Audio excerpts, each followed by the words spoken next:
Right, morning. We're live, James. Good morning. Morning, Scott. Ready for the day ahead?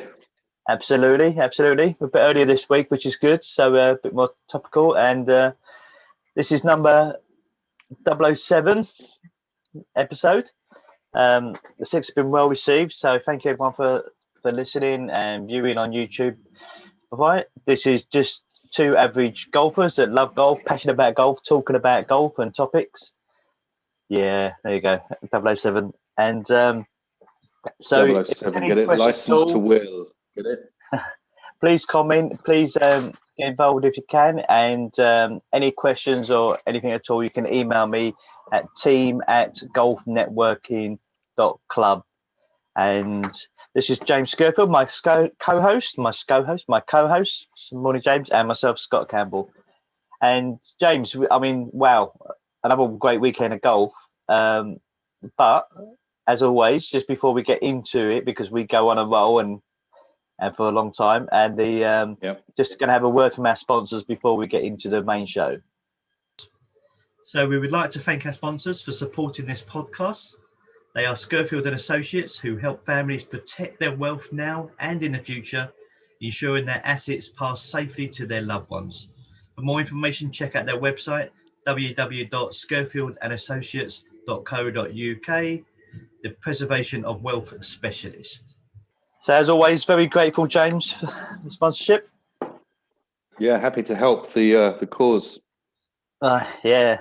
So as we stand at the moment in England, where we are, and when we're, as of recording this, we're 3 weeks away, 21 days from the from playing golf. Not that you're counting. Yeah, not counting. I mean, before we get into our normal review and stuff like that, just I mean, obviously, so excited to play. But do you think you'd be nervous on that first shot? On that, I mean, that what? I can't wait. I can't wait to get there a little bit earlier, get my body ready, swing. Get the swing going, and then just tee off. I think with freedom. We've actually been prevented from playing something we love, which is very difficult to kind of comprehend, isn't it? So yeah, I'm just going to thoroughly enjoy I'm going to thoroughly enjoy every single shot. Really milk it for what it is. Almost have that kind of final day of a major type of feel. It's not going to be a quick round, is it? It's going to be packed. It'll be busy. Yeah, it'll be busy. Yeah, it's going to be kind of 5-hour round at least. I think that'd be good, though, don't you? Because I think it'll give you time to think about your shots and stuff like that, and just savour it, And I mean, because we're allowed out in 4 balls straight away, which is really cool. I didn't know that. Yeah, we're allowed out in 4 balls straight away. So I think that's going to be quite cool in terms of it'll be busy, but I think just being around people, because on golf course you can easily social distance, but just being around people and playing golf with people would be nice. I think it'll give you time. I'm looking forward to actually thinking, well, actually, you're going to have time to spend over our shots, like what we talked about last week. Like if you was paying for money, would you take long on your shots and stuff like that? It'd be quite interesting in that sense. I hope you play well. I truly mean this. I hope you have a really good round, because that will make me play well. Yeah, we do spur each other on, don't we? When we, I want it to be just like the round before, if not even more competitive. What are you going to do about practice-wise? Because at the moment, I think the rules are that we're only allowed to turn up 10 minutes before our tee time or something like that, or something. Is it? I have to check on this, but you can't. You're not allowed to hang around, are you? So, I mean, probably both of us, the course we're playing at, probably both 20 minutes away, 25 minutes away from the course. Yeah. So I'll probably swing a few clubs, swing some clubs before I leave, get the body ready, The neighbours might think, what the hell is he doing? But go through the clubs and just start swinging them. So my body and my mind feels like I've had, 30 or 40 swings. Yeah. And then you're just going to have to go out there. It's not going to be magical golf. I think it's going to be more stick to your kind of box standard shots. So play your go-to shots. Yeah. That's how I'll play it personally. Nothing too fancy. Try and pick up a few early pars. Yeah. And a few lucky bouncies. There. Yeah, exactly. Right, so let's get to I love that. luckiest golfer in the world. Anyone ever play with James? Luckiest golfer in the world on a continuous point, not just one round, like continuously. Brilliant. Last time we played, wasn't it? Was it the second? You hit a terrible shot. Your ball hit the rope, didn't it? Hit the actual roping or whatever. It was the second hole, par 3. It was about 155 yards, and I went with a 9-iron. But about 30 yards in front, there were the poles. There were the poles with the rope. Yeah, there were the poles with the rope that directed you around the hole. I literally hit that. I got a free go, didn't I? Yeah, and then you hit that one to about 10 foot. Which is part of the rules, but yeah, that's right. I bet you were loving that. Oh, good shot. Good second shot. That only counts as your first. Great, well done. Yeah. Yeah. But it's part of the course with you. It's part of the course with you. I almost expect it now. Probably adds on, doesn't it? It probably saves me 2 shots around, would you say, my luck? Would you say that 2 shots? More. Wow. Okay. Good. And more. Long may that continue. I'd say more.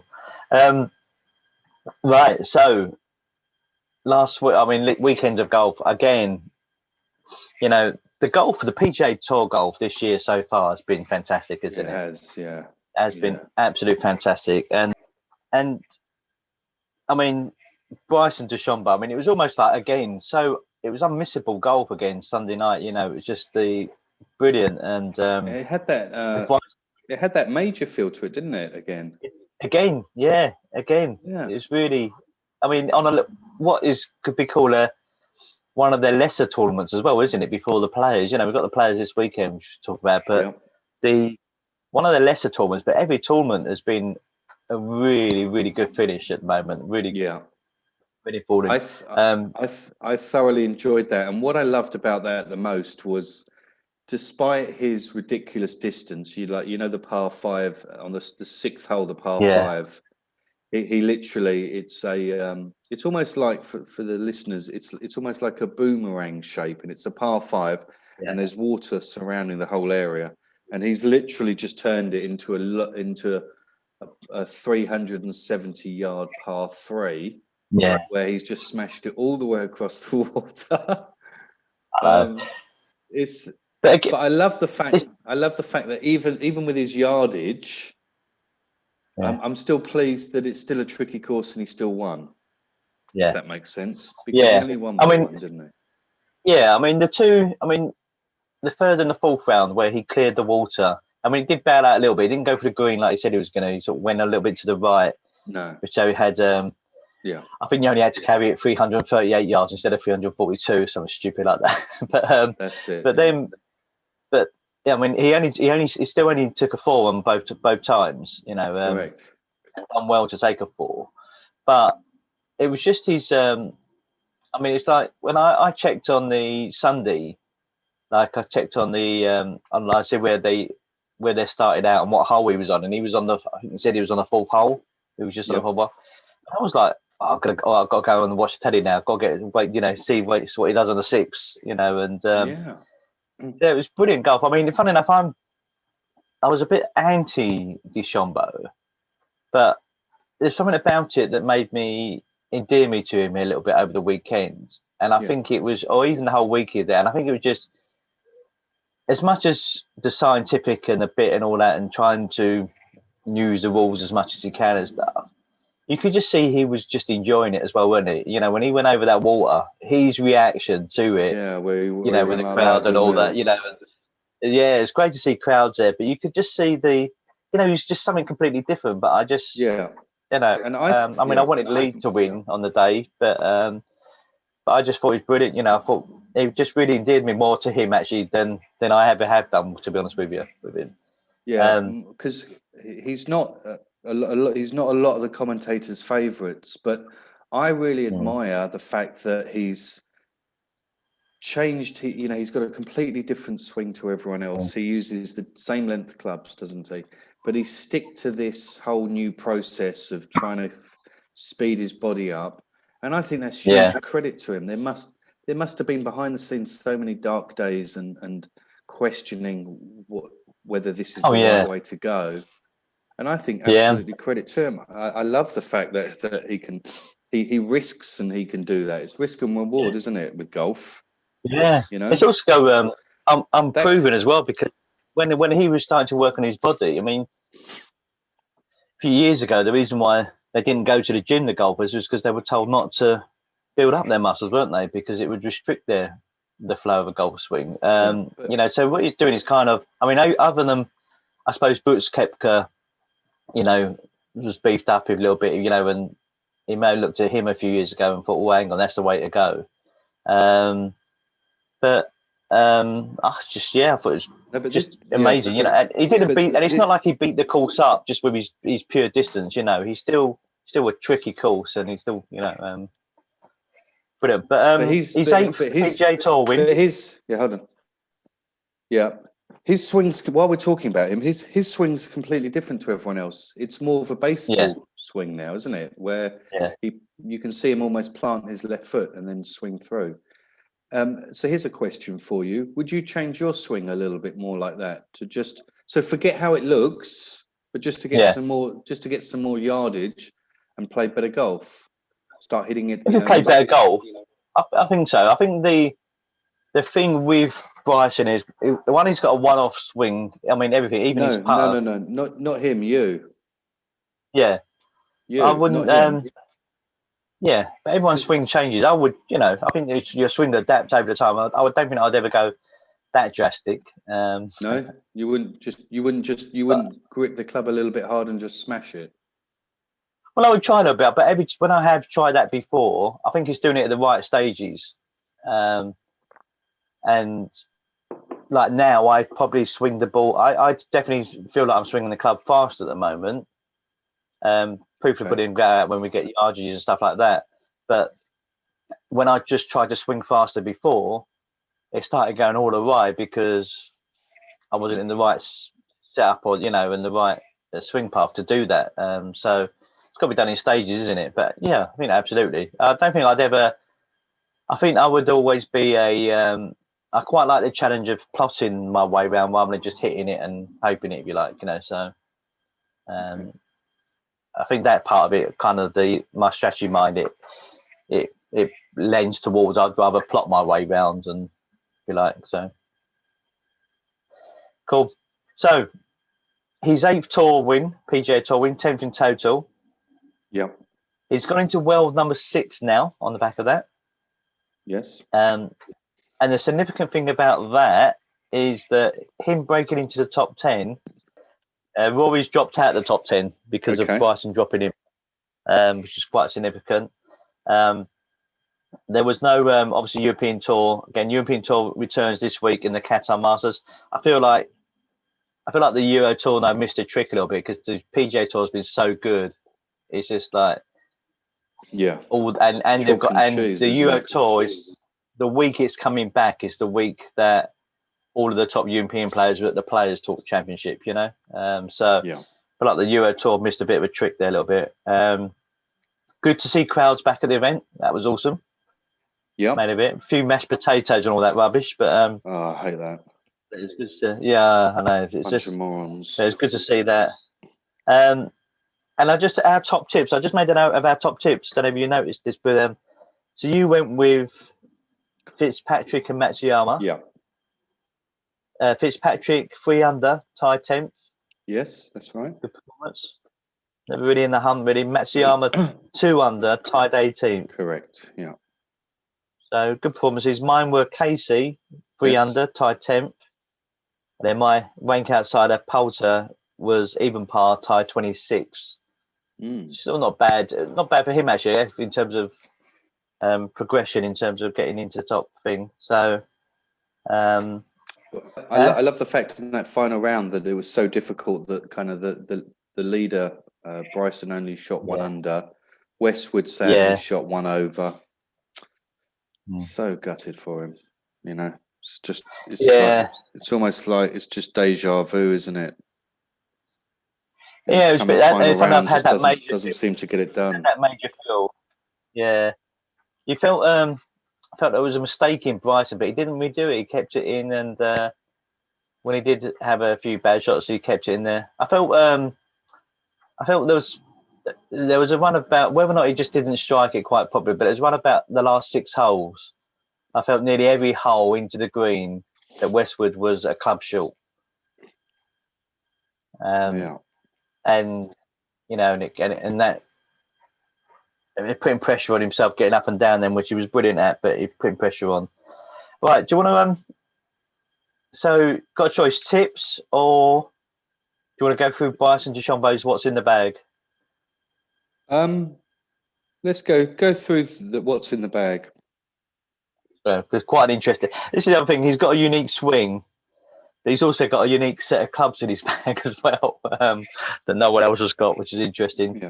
So his driver is a Cobra. So he's Cobra pretty much all the way through. But his driver is a limited pro edition, 7.5 degrees. Okay. With an LA Golf Blue 6X shaft, so extra stiff shaft with these LA Golf shafts, which are but 7.5 degrees. It's so imagine hitting a 7.5 degree drive at 106 miles an hour ball speed like he was on the sixes. Unbelievable, isn't it? It's incredible, isn't it? It is incredible. Yeah. His 3 wood is a Cobra King prototype, 10.5 degrees, with a prototype shaft from LA Golf. A 43-inch shaft on his 3 wood, which is interesting. Long shaft for that's very long. That's like driver length, isn't it? Shaft almost. Does he grip down on it a little bit? Maybe. Well, I think what he does is when seen him over the weekend and the Thursday Friday, I watched the featured tour with players with him on Thursday. His 3 wood, I think, is his driver replacement almost. He's almost got 2 drivers in the bag. So when he wants to really go at it, like the 6, he gets the big boy, the 7.5 degree one out. A lot of the other times he was hitting the 3 wood, but 3 wood at 10.5 degrees with a 43-inch driver. That's a driver, a 43-inch shaft. That's a driver in anyone else's bag. So I think it's almost like 2 drivers rather than a 3 wood and a driver. As 5 wood, he's got the Cobra Speed Zone Tour, 13.5 degrees, again with a prototype shaft, with an extra stiff shaft. Now his irons, where it gets interesting. So his 4 and 5 irons, Cobra 1 length, utility with LA Golf shafts, prototype rebar shafts, and 6 to pitch and wedge are the Cobra King Forge Tour ones. So ones are more like blade, but 1 length again, 37.5 inches. Wedges, he's got Artisan prototypes, 42, 53, and 58, all with these prototype rebar shafts. And his putter, he's got that obviously specialised the arm lock putter with the SICK Pro C series. So interesting bag. I mean, 1 shaft. Obviously he tampers things. I mean, this is where he's got to be careful, I suppose, tampering stuff. But the 1 shaft, I still don't get the technology around, because I get that it's the same swing then for all the clubs, right? Yeah. And you're not having to change the swing. But surely part of what makes a 4-iron go a lot further than a pitching wedge is also the length of arc, isn't it? No, it'd be most of it would be the club face, wouldn't it? Where it's kind of 4 irons there. The thing. You've also got the arc that makes a difference, surely, from the distance-wise in terms of capping range. That's true. Yes, anyway. that's true. But have you ever So, tried they're all 7-iron left. clubs? No. Have you ever tried that? It'd be worth giving it a go, wouldn't it? It would be interesting. I mean, in theory, it makes sense, doesn't it? You one swing, and well, in theory, it should make it. the game. Should make it a lot easier. Yeah, we all have most players that are, I would say, probably 24 and under, are probably comfortable with a 7-iron or 8-iron in the hand, aren't they? Yeah, that's right. As soon as we get to 6 onwards, downwards, it gets a bit more things. So if you take that psychology and you just hit a 4-iron as if you're hitting a 7-iron, could be interesting. Really, I think I'm not sure I'd ever try it, but it would be easier because, wouldn't it? It'd be a lot easier. maybe. In theory, they always used to say, didn't they, that if you are to hit when you're hitting your 4-iron or 5-iron, just try and think you're hitting, the smoothness of a wedge, didn't you? Let the club do the work. So even with a driver, there's a technique where you hit a driver, then hit a sandwich, hit a driver, hit a sandwich, and try and keep that same swing motion. That same tempo. Yeah. Interesting. Yeah. Interesting bag though, isn't it? Yeah. Definitely. Very topical. Yeah, very topical.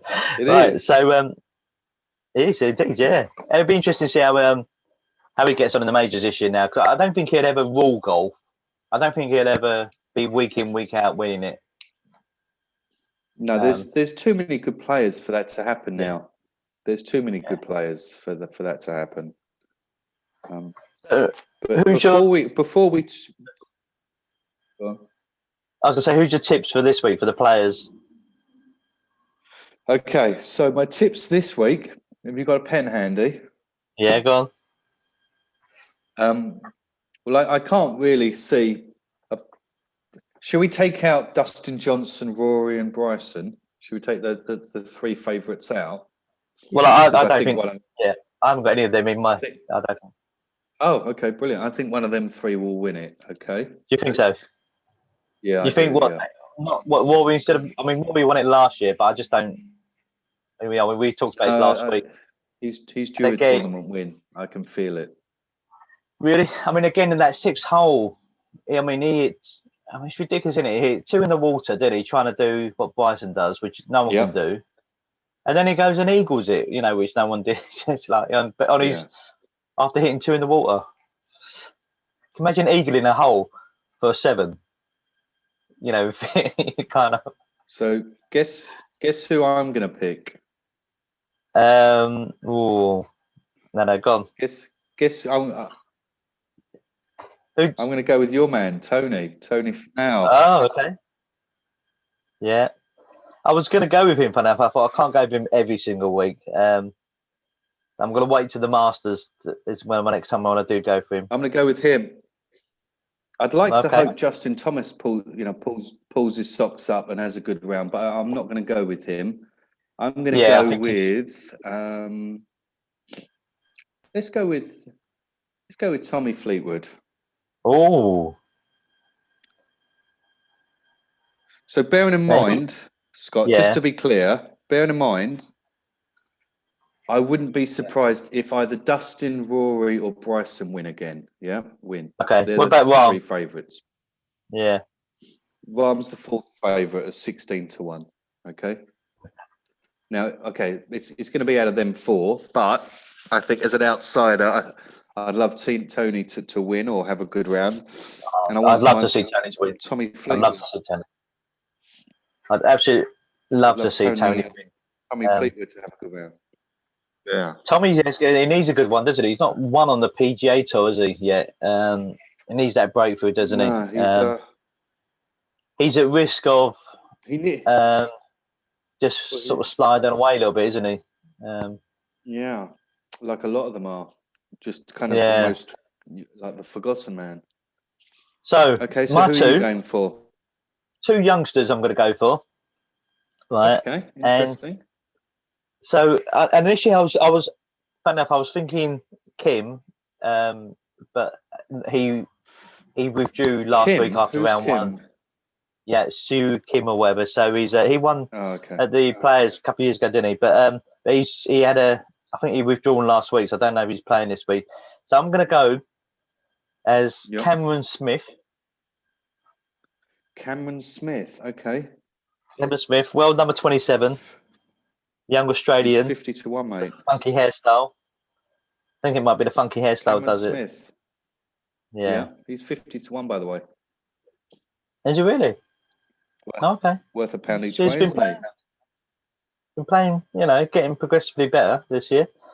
It always seems to be there or thereabouts a lot of the tournaments. And then my outsider one is going to be my namesake Scotty Schiffler is my outsider.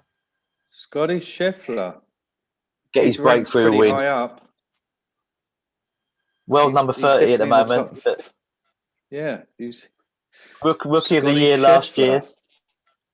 Rookie of the year last year. World number 30. Coming up the rankings fast. Again, seems to be there or thereabouts after a tough start to the year. I think he missed a couple of cuts. Yeah. Scotty Schiffler. Tied seventh in is the last three tournaments actually, so tied seventh in the Phoenix Open, tied 20th in the Genesis Invitational, and then he was fifth at the WGC a couple of weeks ago. Okay. So that's my two outside. Yeah, Cameron Smith and Scotty Schiffler. You know what makes me laugh is our player to watch, Andy Ogletree. We've dropped him, haven't we? Well, he's injured, isn't he? I think he's. I don't know if he's still playing yet, but he's injured. So, and Brooks Koepka's got injured, by the way. His right knee now, which is not good. This is not encouraging at all. He's not good, is it? No. So he's had. Yeah, it's really not good. Yeah. Yeah, that's after just really getting back to form, wasn't he, as well? Yeah. Well, imagine just you'd love to play golf, but physically you can't, or you can't compete. That must be. What do you do? Must be. Do you literally take a year and a half off and just? Well, again, mentally, and it's like, and then also that competitiveness, is it? I mean, can you imagine like Brooks Koepka watching the Players' Championship over the weekend or something like that? Yeah, he won't watch it, will he? No, he simply won't watch it. Won't watch it. Right, Gon, have you got a topic this week then? Because we're already piling on the time. Yeah, goodbye. Speak to you next week. Take care. So we were talking about golf clubs, and this is why one of my questions, when I said, this is topical, when we were talking about golf clubs and irons, and you said normal golfers kind of are comfortable from a 7 onwards. Well, one of my questions this week, and it's kind of shocked me. But what's the club in your bag that you least likely use ever? Out of curiosity. Least likely. Yeah. Is there a club in the bag you actually don't hit? I suppose I really hit my.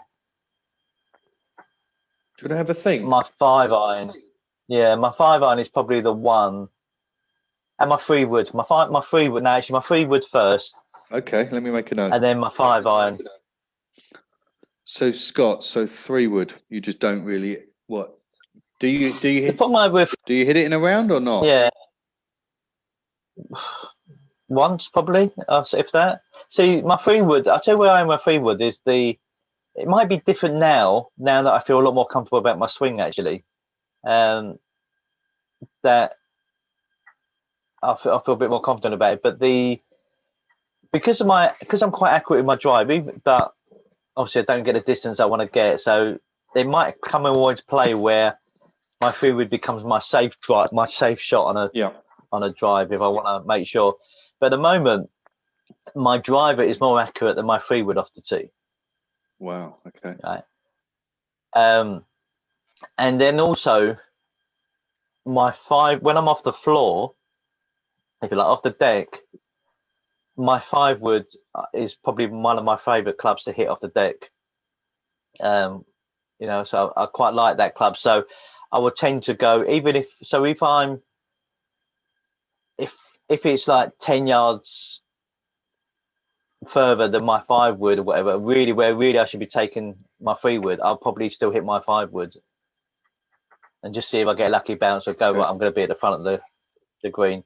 So my 3-wood, and then just where it sits in my bag, my 5-iron really, because your 5-iron. Okay. Do you have a 4-iron? Don't tend to leave myself.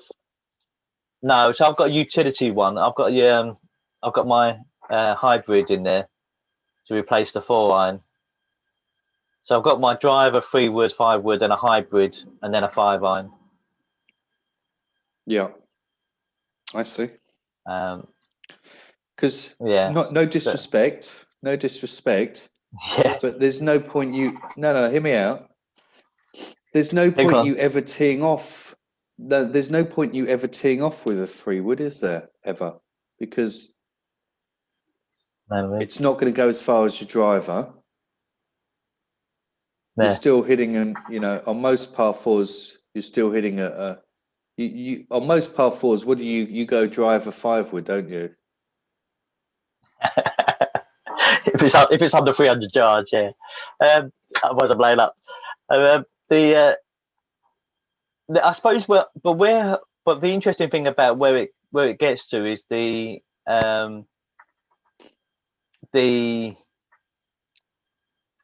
should be able to get in a place where mentally, if you like, I should be able, my driver is trying to hit it a lot harder, if you like, and trying to just, with the fact that I know it's not going to be as accurate, losing that bit of accuracy. But when I want the accuracy on a tight hole or something like that, or there's water play, then I should be using my 3-wood more. Because if a hole is 400 and say a par 4 is like 430 yards or whatever, right? Or 440 yards, 450 yards. I've got to hit, or even the par 5, short par 5 at 500 yards. Yeah, okay. Yeah, or even a short par 5 at 500 yards, right? Which is quite common, obviously, in the course of the day. The reality is, I'm not going to get there in 2. So them holes are the holes where maybe I should kind of probably hit a 3-wood and then another club, and then put myself in play. Put myself in play more, unless it's a wide open fairway and I can afford to kind of give it a really good whack with my drive or whatever. But that's where I've probably got to be a little bit where my driver, be prepared to it's not going to not be nowhere near as laser accurate as what it is, but because unless I start hitting it like that hard, then I'm never going to get it to the point where it's accurate. But and a 3-wood, I hit my 5-wood so well off the deck that I'll always go to that instead of my 3-wood. Okay. Just that confidence in it. Yeah. What's your club? Mine is my 4-iron. I just never seem to have a distance or a need to hit the 4-iron ever. I don't think. I'll be honest. How far can you hit a 4-iron? How far can I hit a 4-iron? Well, off the tee or off the deck? Off the deck. I could hit that. This is when you're going to say we're going to have to edit this bit out with the long pause. I can hit it comfortably more than 200 yards.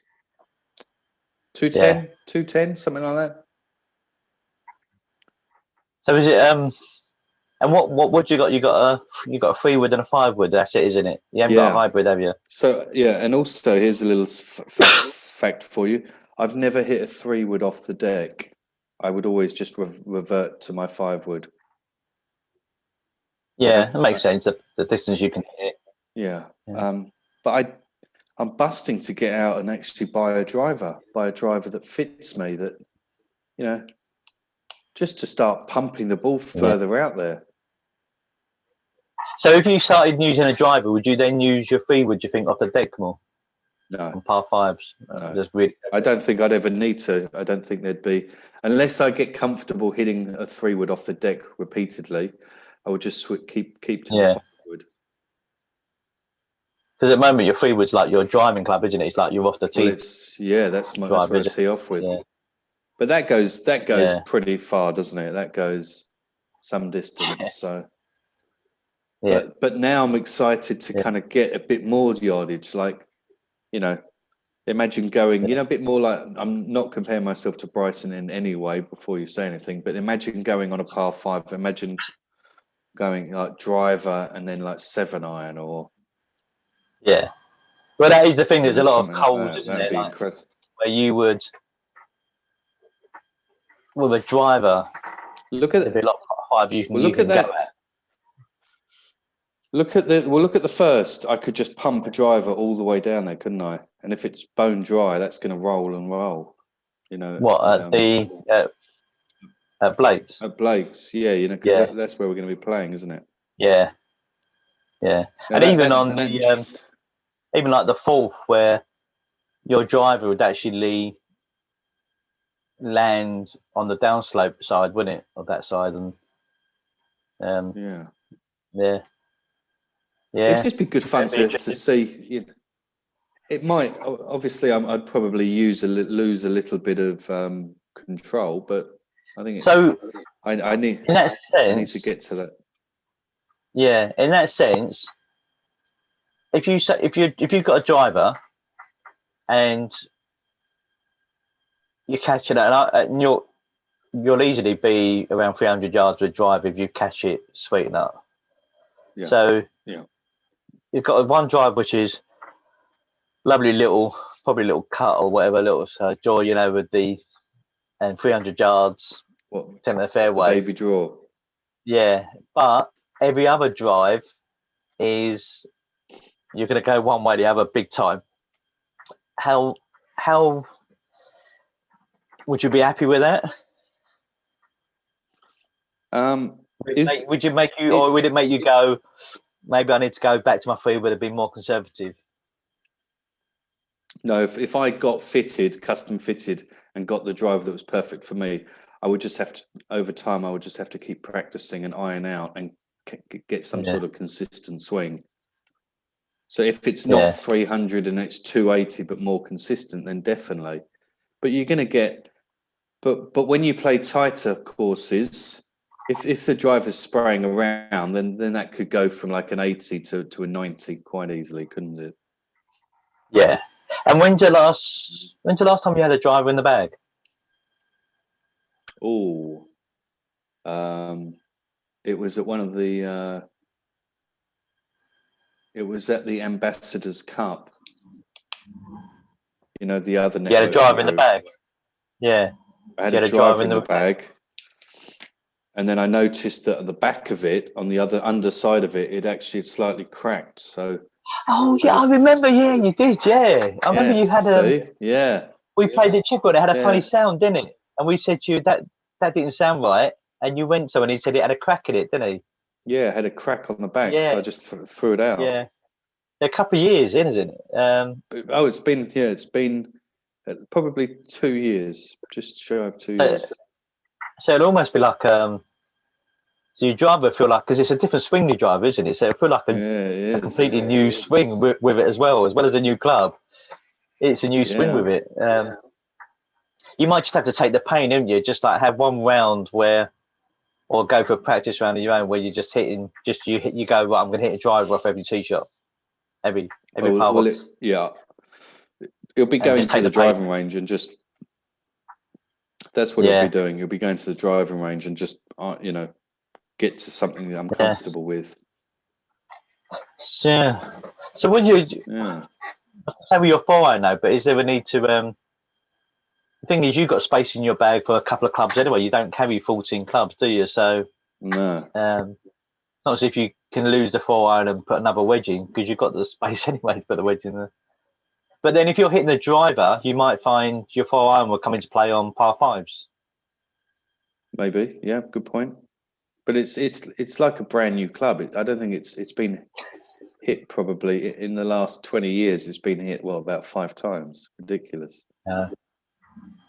Madness. Yeah, it's funny with my 5-iron, because initially I didn't have a 5-iron in my original set that I got. I just got 6, 7, 8, 9 in the irons, and didn't do a 5 because I was hitting my hybrids really well, and I actually had 2 hybrids that more or less replaced the 4 and the 5-iron.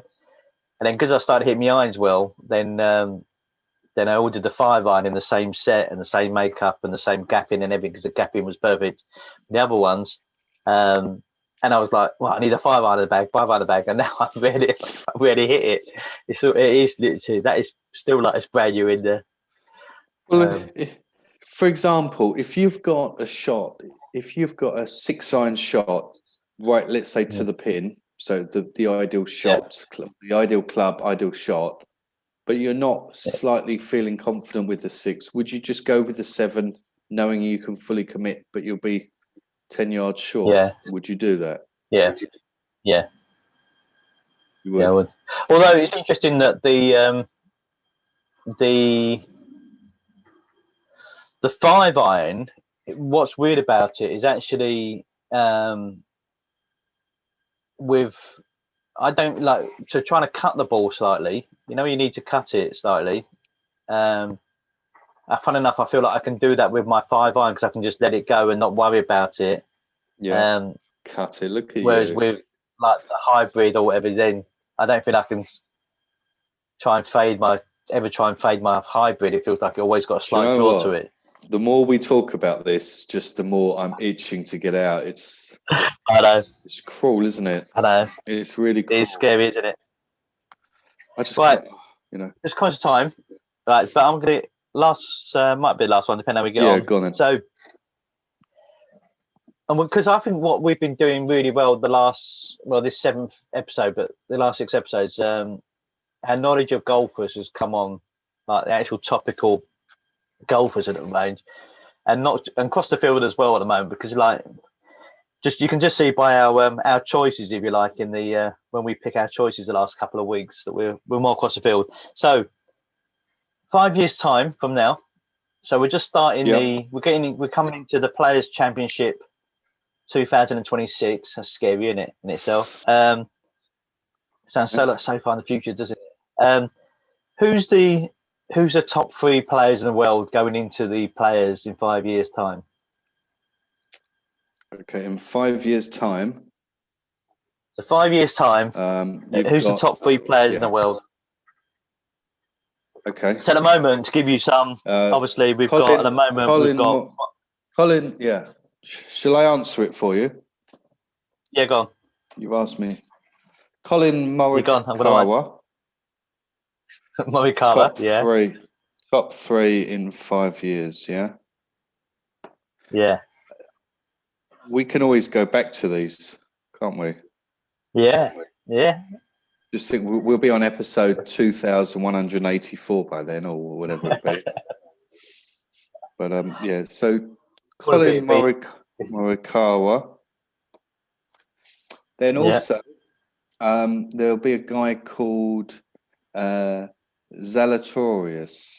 You heard of him? Really? Yeah, I have. Yeah. Do you think so? Yeah, he's actually good golfer. Yeah, he's already actually up to the world number 46. I can tell you. Yeah, right. It's Zalatoris. Yeah. Zalatoris. Okay. What makes you say that? What makes you? Just because I watch golf and I follow. I know talent when I see it. He's really, the guy's only 24, so he'll be right up there. Okay. And John, cheers, mate. And John Rahm's still relatively young, isn't he? Well, what's Yeah. Yeah. But let's go with what's his name? Let's go with Max Homer. Max Homer. No, Yeah. not You're him. way off on that one. Burley, isn't he? Yeah. I'll stick with my guns with John Rahm. In 5 years, John Okay. Rahm. I think, yeah. Because I think he's going to that's get a good better, bet. not worse. My top 3. Okay? Yes. Yeah, he could peak, can't he? He could peak. Right, what are yours, Scott? So I think in the next 5 years, Yeah. I'm gonna agree with you. I think Morikawa has just got the, what we talked about last week. How many majors? I think Morikawa is going to be in there. Yeah. I also think that the other one where they're going to have a real bet, and it could go either way. So it could look really silly, or it could look like a really good shout. But Victor Hovland. Yeah, I understand that one. I understand. I like his attitude. I like his attitude. Yeah. I like his attitude as he has a bad round. He's always smiling. I think for Victor Hovland to do it, I think he needs a big win, either a major or something like the Players soon to do it. But I think Victor Hovland, and the other one that I'm gonna probably won't surprise you is, and funny enough, I was thinking just DeChambeau stick around or whatever like that, but because he's still quite young relatively.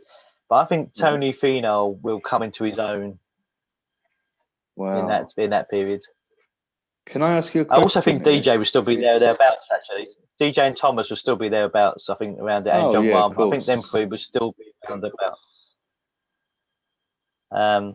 Tony Finau, eh? The one that's got the possibility that's, I think, is a real interesting outsider, but I'm not sure he's got the thing. But Tyrrell Hatton could... Yeah. I think he'd have to win a major from nowhere, like Tyrrell Hatton all of a sudden win a major. But then you've got people like Shane Lowry that's won a major, and then they kind of haven't done anything since, has he? I thought that would kick on Shane Lowry a little bit. So Tyrrell Hatton's 29. Yeah, and he's 7th in the world at the moment. Tyrrell. What a name, Tyrrell. Yeah. Bryson's 27. What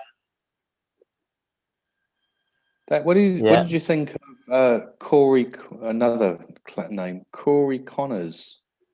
What did you think of him at the Palms? I think he's going to be.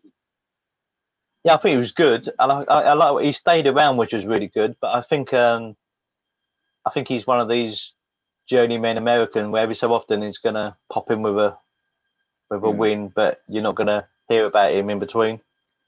Like the sort of Charlie Hoffmans and stuff like that. Sort of, I think you hear about him once every so often, and it'd just be that kind of regular, probably a bit like Billy Horschel. Last week, missed a couple of shit. The one. What about people like Keegan Bradley? What happened to him? 34 years old now. He is. He's had a good week, didn't he? He had a good week last week. It's that odd. He's odd style. It's just that character, isn't he? And that. But do you remember? Was it last year or the year before with when he had that argument with Miguel? Oh, that is hilarious.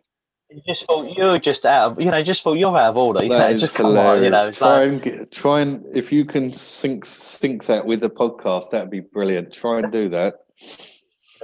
Just hilarious. I mean, it was hilarious. It was ridiculous, wasn't it? As well, like it was, and and also, I mean, you kind of, Miguel was right. You got to, because he was trying to tell him, wasn't he, to do that he was dropping it in the wrong place, wasn't he? He's like, you do and not. They got just really aggressive. He's like, you do not get to tell me where I dropped my ball or something like that. I don't think it's the right glove. That's it. It's the only thing. It's nothing. I don't say that they have. The exchange quickly became heated.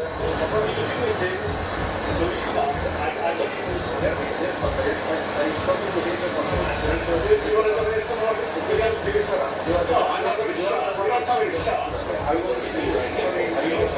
You don't tell me the shot. I told you. Yeah. Because the English And then made it he even was funnier. Yeah. Yeah. And then he was trying to tell his caddy, wasn't he? And then his caddy did it. And then he said, don't talk to my caddy like Yeah, that. that's it. Talk to me. Ridiculous. That's an interesting three now. There's a few outsiders there. But I do think that Rahm, Johnson and Thomas will still be around that top 10, I think. Like, Yeah, Johnson's not going away anytime soon, is he? His what about body. Matthew Walker? Actually, Matthew. Yeah, I was going to mention him. He's that body and that twist the way he does that and that swing. I think it's a bit like. It concerns me. It's a bit like Finau with that 3/4 swing. I think there's too much going on. Yeah. And at that level, your irons, you got to be spot on with all your irons, and you got to know your yardage. And I just think the way Wolf swings the ball. I think again he'll have the weeks over the long period. That's. Yeah, I think you're right. I think over the odd week where he's. So the problem is the way he goes. When the way he goes up, and then drops back to playing, is you've got to be right on it every time, haven't you, to hit that ball, striking that ball sweetly. Yeah, that's right. So he's going to have off weeks. He'll have a round where he'll win by 6. And then you won't hear from him for a year. He'll be that type of guy. But with that type of swing, I think it's difficult. Whereas, if anything, it might be easier for those type of golfers to switch to the Bryson length of clubs. Yeah, it's difficult. Yeah, difficult. Because. Imagine if Bryson starts winning more and more and regularly, like picking up 1 or 2 majors a year. He's top, would then everyone follow and think, hold on a minute, he is ahead of the game. Let's just copy what he's doing. And then all of a sudden, in 5 years' time, we talk about, Scott, do you remember when we had all different length clubs? Yeah. Oh, how mad was it? Now we all have. Well, I think, where it could be interesting, that is like you're seeing Bryson now. If he starts, I don't think he will be in a position where he'll be bossing like everyone says and winning a game. But if he keeps popping up every 3 months with a victory like this, and another major or something like that, because he's shown he's got the minerals to win a major, and a US Open to boot, which you wouldn't have put the money on with his drive. Exactly. But there'd be some people, if you're a 22-year-old golfer now, right?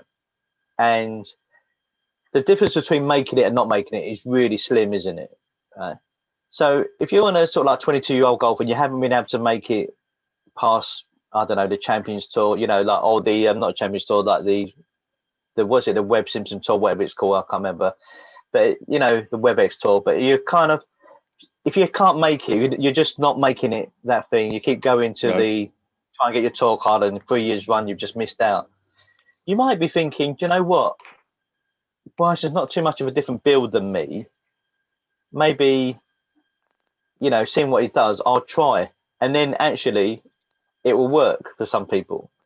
Yep. So it'd be interesting to see in 5 years' time again, if you've got 3 or 4 or 5 other players that have come through, all because of Bryson, because they've decided to either really beef up and change the swing, or they've just bumped, so that could be interesting. If Bryson wins another couple of majors in the next few years, and then, and then some other players, he inspires the other players to come through, and then you see a youngster come through. He's going to be up there. Imagine you see a youngster come through. Yeah, imagine you see a youngster come through in 4 years' time, 3-4 years' time, that wins a tournament by 6 shots or something like that on his first event, and he turns around and goes, "Yeah, well, Bryson was my inspiration, and I've got 1 length clubs, and I've got grips the size of legs, because his grips are huge as well, weren't they?" So You know, Yeah, it's that's right. so And even his putting, he puts and rests the putter yeah, against that left forearm, which yeah. again would improve. I can guarantee most amateur golfers, if they actually started putting like that, would probably putt a lot more consistently. But because Yeah. for some reason, some psychological reason, we all are told or think there's a way to play golf, everyone just are like sheep, aren't they? And they just Yeah. follow along. You know, there's so much So amateur why haven't golf other out there. pros? So why haven't pros tried to Because copy Bryson? because they're pros and they're good at their job, they don't need to be copying them. If you say that, Yeah. you know, like with the claw grip on the putter, with people Yeah. like Lee Westwood uses the claw grip. That wasn't about 4 or 5 years ago. Yeah. So yeah, I've heard a lot of things that actually instead of putting, so do you putt with your right hand below your left hand? Like you No, hold the mine are club? both. Mine are both together. So my Are they? thumbs down the shaft Oh, okay. and my fingers both down the shaft. Yeah, both together. Wow. See, so you must leave a lot of putts short then, naturally. Yeah. No, No? I think so. Okay, interesting. We'll have a No. we'll make next time we play. We'll make a note whether you're hitting the ball past the hole or leaving it short. I reckon out of 18, The I reckon only reason where I leave 16 them would be short. left short. The only reason where I leave some short is I like the ball. You know, we all like seeing the ball. I like seeing the ball diving. So when I read the putt, I'll read it, which I need to do less of probably a little bit, but I'll try and read it with the break Diving. so it dives in, rather than you like to hit the back of the hole as hard as you can, can't you? Ask any. I'm not a pro, but ask any pro what do they hate the most, and it's leaving a putt short because it will 100% not go in. Yeah. So next time It we will, play, but watch. No, hold on. What we'll do is when we play, we'll make a note. You make a note of this. Yeah. Next time we play, we'll make a note of every shot into the green. Yeah, will be short of the hole. It won't be long. It'll be short. Yeah, the majority. Yeah. And every putt you have will be short of the hole and not long. Every putt. So until you actually start. Yeah, but here's the thing that depends on the length of the putts, because you're going to 2-putt rather than 3-putt by coming up slightly shorter. No, that's a negative mindset. No, it's not. If you're 30 foot away, Are you and trying to I'm hold thinking it? my putt, right, I want it around the hole to make sure that I 2-putt. So what you're putting not to you're putting. No, You're putting not. Hold on. No. You're putting not to get it in. What are you playing at? No, I'm putting to get it in, but I'm also putting to leave it. I don't want to go in. I don't want to go in 6 foot, 7 foot past. You want to tap in, don't you? But you don't think that. But don't have that mindset. Just hold it. Look at your line and feel it and hold it. And if you, yeah. Let's not stop messing with my putting, because that's a good part of my game. So let's not get into that. Oh, I've touched a nerve. There's a lot of nerve. Should we end it on that? Should we end it? First. Let's end the episode on there, Scott. Okay, because I've got a meeting in 10 minutes. Let's end it. All right, mate. Awesome. Well, another great episode. So, thank you. Remember, people, leave your comments, and also leave it in the comments as well. Whether you're watching or listening to this, who you think will be the top 3 players in 5 years' time. And I actually just trying to work out in my head, James. We might be on our 250th episode around that time. It could be a. Well, I'm going to have to see. Mug, your mug. I'm going to have to see your mug for another. Yeah. We'll be all sponsored up by the time, someone obviously we'll sponsor you, give you some clubs. I'll probably be on one of the tours, and we'll have to do it while I'm traveling around the world. I'll be on the Champions Tour by then, so I'll give you an insider because we've playing with Phil Mixon on the Champions Tour. Yeah. Yeah, because Anyway. we're becoming like pros, aren't we? On this, with our knowledge of these on these golf podcasts. I don't know should be about able to play for the that, tour but next year. it does kind of sound like we know what we're talking about. But I'm looking forward to the players, though, isn't it? It's going to be a great one. Oh, Can't wait it's to going to watch be it a great unfold. weekend of golf. Do you watch? Great weekend of golf. Just quickly, because I've got to go. But do you watch every single round, or do you wait till the final round and just keep an eye out of the other rounds? What do you do normally? So I watch sporadically between the first two rounds. I watch just here and there, not much of it here and there. But I will keep an eye out, particularly near the cut line. So Yeah, I'll probably check out more online where the cut line is, and then and then watch more of the weekend golf, the Saturday and the Sunday. Yeah, okay. The Sunday's handy for me because it's kind of the American one falls in where it's like, the kids have gone, going to bed and stuff like that, and so I can kind of you can relax. Great, Yeah, because I used to watch every round, but just with life and business and all the other commitments now. Yeah. I don't really watch any of the rounds until I keep an eye on the third round, maybe some highlights, because with social media now, you can watch a little 5-minute clip of the highlights, can't you? I do. Yeah, I do tend to keep an idea on the Twitter of the PGA Tour's Twitter feed. Right. Okay. Because anything that's happened, like for instance, when I tuned in on Sunday, I'd missed the Rory 7 at the par 5-6. But you go to their Twitter feed and they've got a video of it. Exactly. So, that's perfect, isn't it? But I do like. I'm naturally drawn to the bigger names as well, being up at the leaderboard. I'm guilty of that. If it's DJ, Rory, and Rahm, and some of the other big names right up at the top, and there's like one between 5 of them, that's incredible. Yeah. If it's I'll tell you what I have started watching just very briefly. The on Sky they have the featured groups. Yeah, they have the featured groups, didn't they, at the start? Yeah. I've started watching some of them. I think you get an insider. That's James saying he's got to go. Yeah. So we're going to end meeting in 7 minutes.